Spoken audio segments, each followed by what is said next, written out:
po, good day sa atin lahat. Ito naman po ang inyong kakuryente na si Beach Batak. Ngayon po ay meron po tayong hawak na isang pang 7K. 7K po ito, pero kahit na 5K pa yan, 4K, 3K, pwede po. Nasalpak po lahat sa makina yan. Isa lang naman kasi mounting nila eh. Nagkakaiba lang sa itsura ng distributor. Tulad dito 7K. Yung 5K, double pipe po yung vacuum niya. 4K, single pipe. Yung 3K, kalimitan contact point po yun. Mas marami pong contact point na 3K. Sinauna pa kasi yun.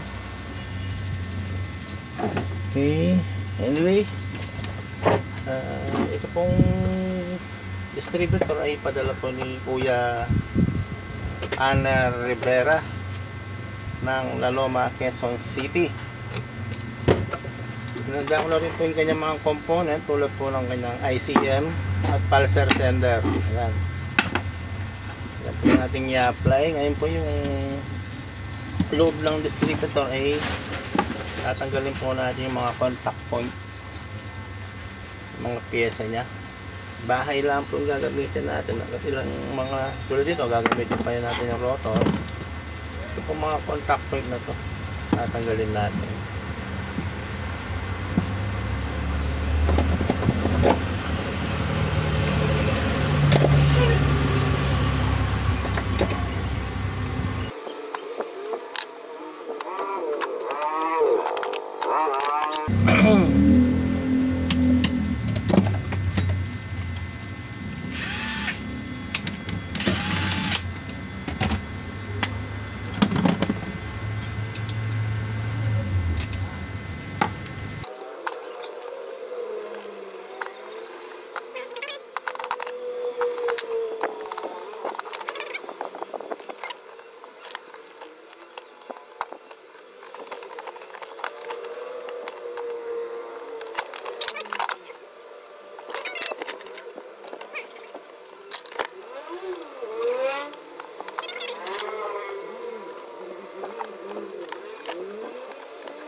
May mga sangkap na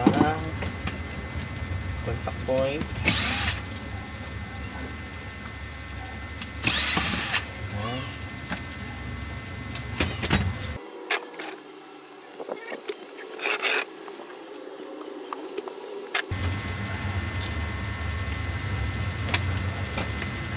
Mama yung malapit tornilyo.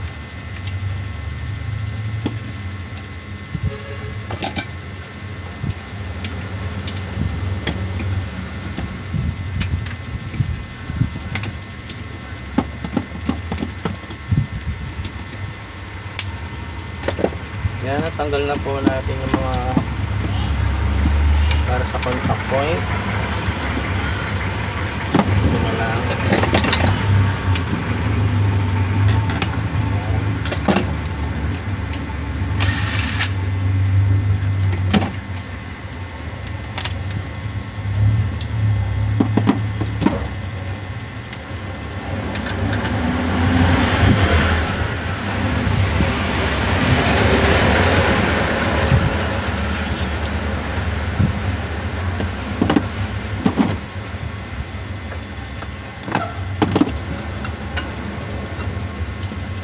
Yan, natanggal na po.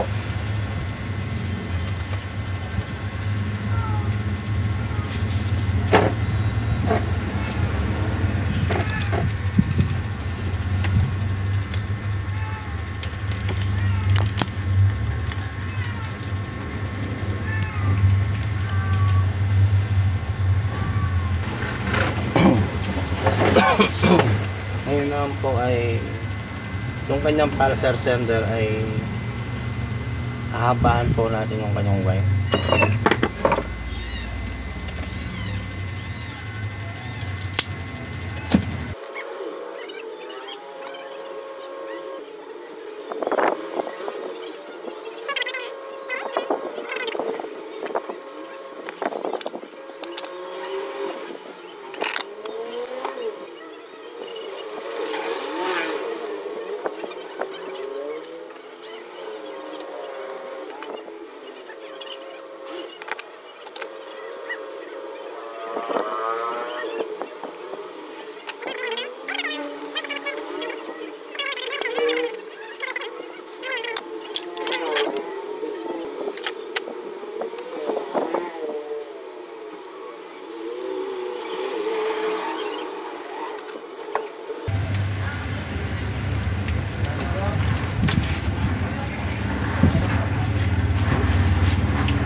Ready to apply na po tayo dito.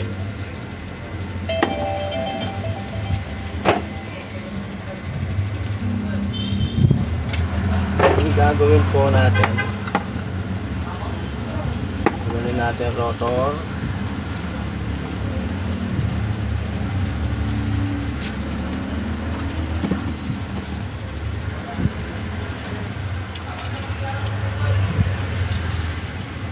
Kung pulsar sender, kung mapapansin po natin, meron po siyang 4 na kanto.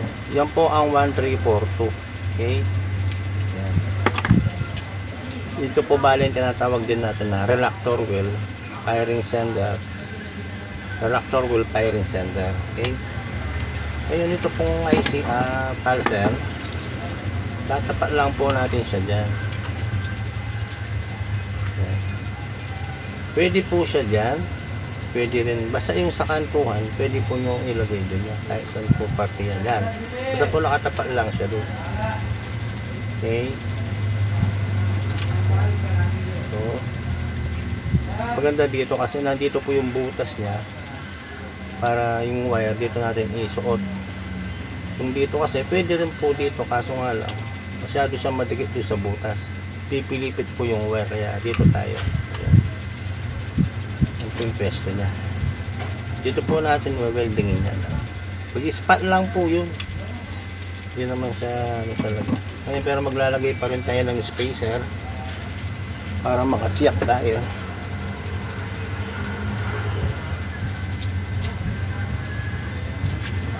Kasi kung hindi ko siya lalagyan ng spacer, hindi ko siya mapaikot. Ito po kasi yung parang sa air gap, para yung pulsar at saka yung reactor wheel hindi magtitikit. Meron silang pagitan. Yan. Yan, ganyan po. Lalagyan po sa talaga ng ganyan. Yan. Alimutan pa lalagyan ng gold pen na lang.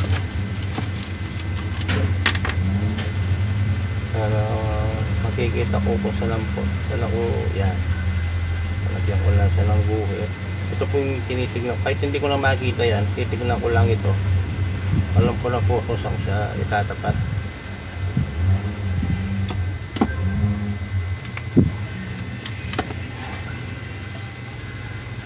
Tatakpan natin sa spacer po kasi yun. Kasi pag nakatakpan niya, nahihirapan lang kung makita yung ano, yung metal.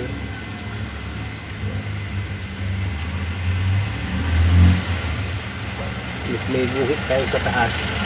Yung po ba yung guide natin para maitapat natin dito sa isang malakto wheel.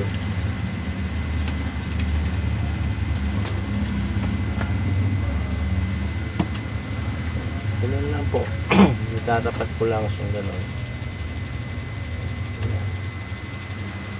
Yan, okay na po niya. Tapos mag-i-spot lang tayo. Kunin ko na yung ground. Laksak na ba ito?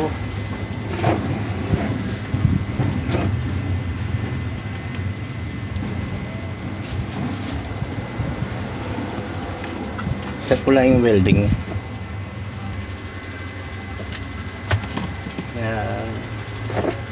Sa camera. Okay, weldingin po natin. Spot lang, hindi naman yung full weld.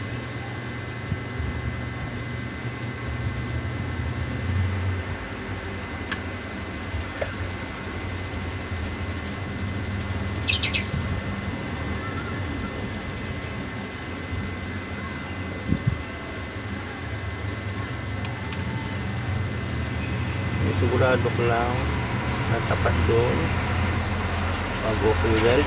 Okay, lagyan natin ang ground, body ground.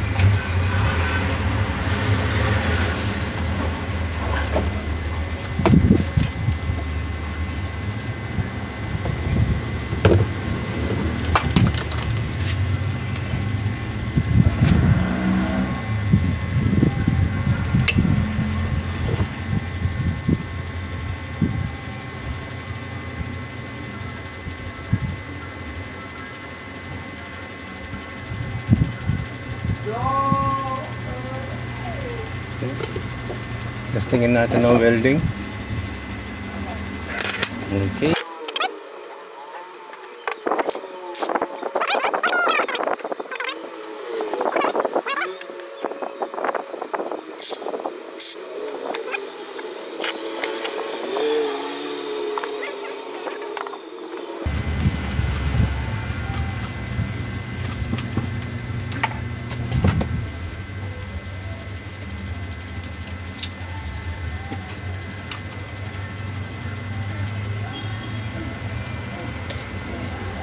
Okay.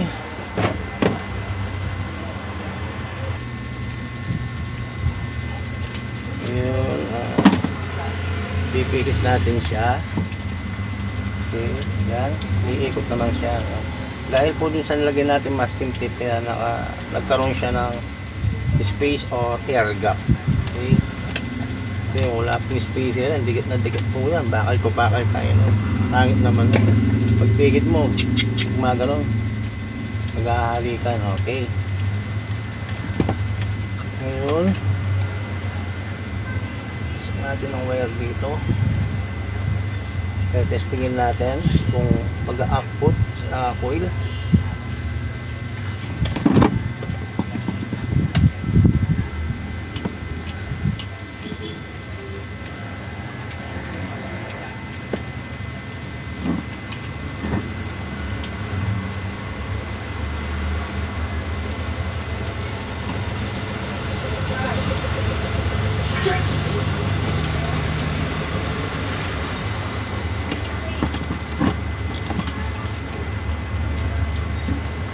Testingin natin siya ngayon.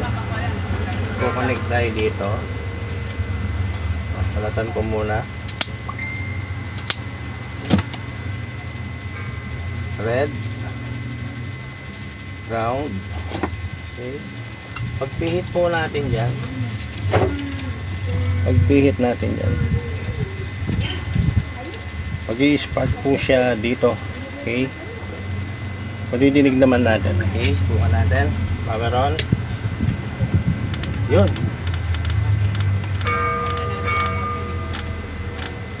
Yun, ano na oh. Diba? Lakas puti.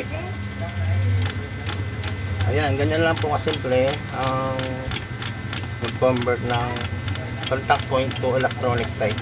Okay? Katapos po niyan, ito po nilang wire na to. Dahil test muna natin sa tester natin ngayon. Dito naman po natin siya ngayon i-connect dito sa kanyang ICM. Ito po ay wala, hindi po kasi pinadala ni Kuya pangalan Kuya Aner yung kanyang coil para sana actual na din siya.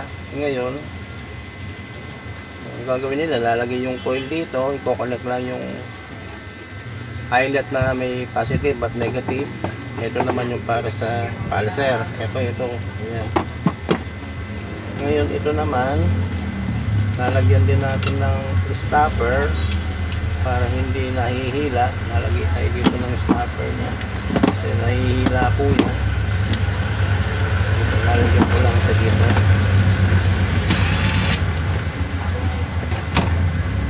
Tapos po okay na siya.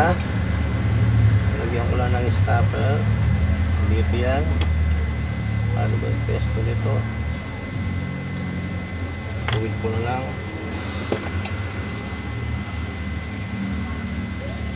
Yan.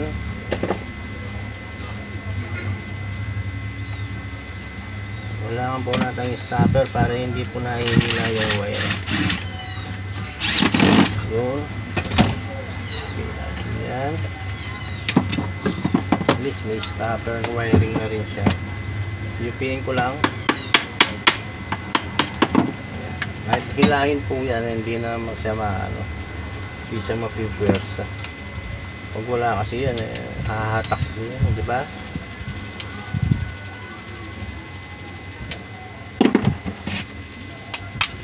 Yun, ganda na siya.